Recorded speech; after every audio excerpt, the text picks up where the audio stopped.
Good morning, all. Today we are going to be discussing about the concept of interfaces. This is our part of module 4 in the subject of object-oriented concepts. In this interfaces, to study about interfaces, first we have to know the concept of multiple inheritance. So as we all know, this multiple inheritance is not supported in Java with respect to classes. What is multiple inheritance? What is inheritance? When there is a class A and there is class B. Class B is extending the characters of class A. This is called as inheritance. What is the meaning of multiple inheritance? This particular diagrams gives you a better picture about what is multiple inheritance. As you can see, there are two a parent class, that is class A and class B, two parent class.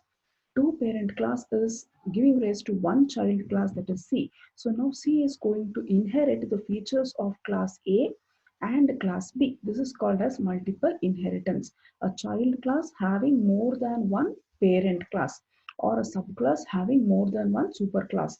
This is called as multiple inheritance. Now, why is that multiple inheritance not supported in Java with respect to classes? Is that now, if the class C, that is a subclass, extends features of class A and the features of class B, what happens if there is method with the same signature in class A as well as class B? Both those methods will be inherited into class C.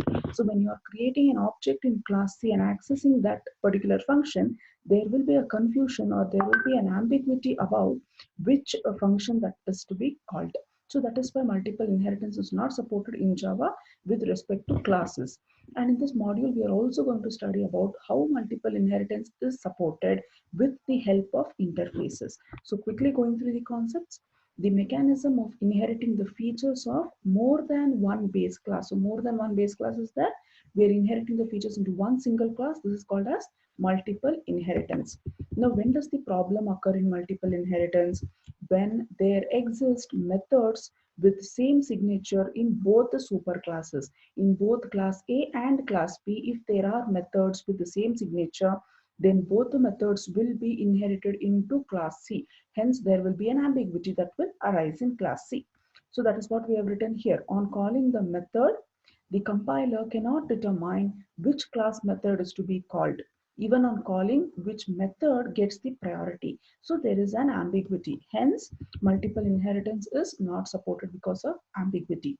Now, the same diagrammatical representation, we have shown it in the form of a program. Now, as you can see here, I have written not possible only for explanation. So the below program, you will not be able to execute. You can try it, but it will give you an error. Why it will give an error? Now we will understand. So there is a class called as sample, and this class sample is having only one method. The name of the method is show.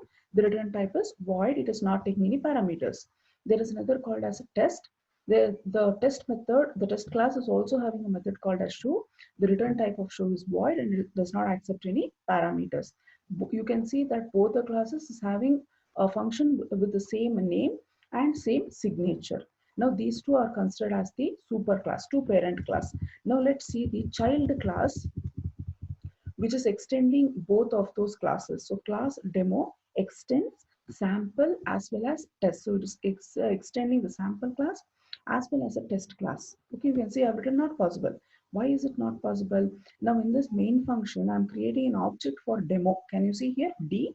Yes. Now if I'm going to call D dot show, what will happen? There is an ambiguity about which show method has to be called because the class called as demo is having access to both the function. Both the functions are inherited into the class called demo. Which function has to be called? There is an ambiguity. This is nothing but multiple inheritance, which is not supported. So now we are going to study about the concept of interfaces. Through interface, we are able to support multiple inheritance. So first we will understand what is inheritance. Sorry, what is interfaces?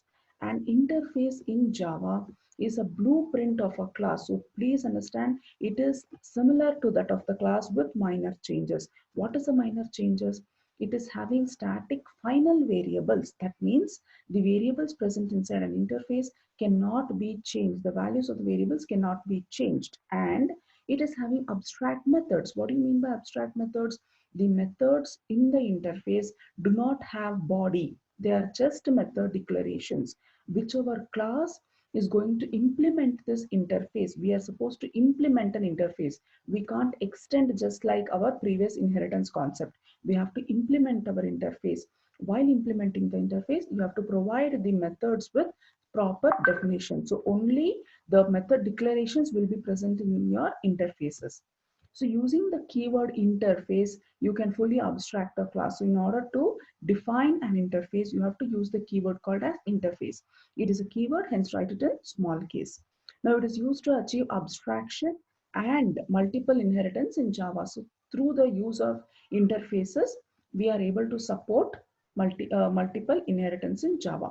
Now the next point is it cannot be instantiated like an class. It cannot be, you can't create an object for the interfaces. How to write an interface? The syntax is what we have given here. So you can see here interface, this is a keyword. Interface name, whatever may be the name of your interface, it is user defined. You can write it here. Now inside an interface, as I told you, you're going to have variables which are final in nature. The values are fixed. And you're going to have methods with only declaration, no definitions. So you can see here return type, whatever may be the return type, void or int, whatever may be the return type. The name of the method, user defined again, parameter list, the number of parameters and the names it is going to take. There may be any number of methods, but only declarations, no definitions. Next, you are having some variables. The variables are initialized with some values. So data type, variable name, and value. There is some value that is assigned to the variables which cannot be changed. So that is the explanation is given here. The methods that are declared have no bodies. The end with semicolon after the parameter list. So it is nothing but the methods are only declared. They are not defined. And the variables can be declared inside the interface which are final. Hence their values cannot be changed. So this is the general form of how to write an interface. Next, we are going to see a simple example of an interface. Can you see here the example of an interface? So first you have to use the keyword called as interface. Then you have to use the name of the interface. The name of the interface can be anything. Inside which I have written one variable. I've initialized it to 10. The value cannot be changed. It is having one method. Again, the method is only a declaration. There is no definition. So void method. The only one method is present without any definitions. Now we are going to see, this is an interface. Next topic what we are going to see is how to implement an interface. We cannot extend an interface like in the concept of inheritance. We have to implement the interface. A class is supposed to implement the interface. So the class which is implementing the interface must provide the definition for this particular method. So we will see how to implement an interface. So once an interface is defined, any number of classes can implement the interfaces. So any number of class can implement this interface, what we had shown you previously.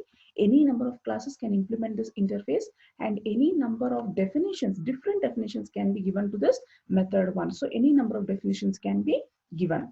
One class can implement any number of interfaces. So more number of interfaces, there is no limit on the number of interfaces that can be implemented by the class. Now, in order to implement an interface, there is a syntax for the class that you should follow. What is the syntax? Class name, the name of the class. It implements is a keyword. Interface names. So you can see the names of the interface. How many of our interfaces it wants to implement. Here you should write the name of the interface. In our example, it is sample. Next, inside this, the class body. What will be there inside the class body? You have to provide the definition for this particular method. What is the name of the method?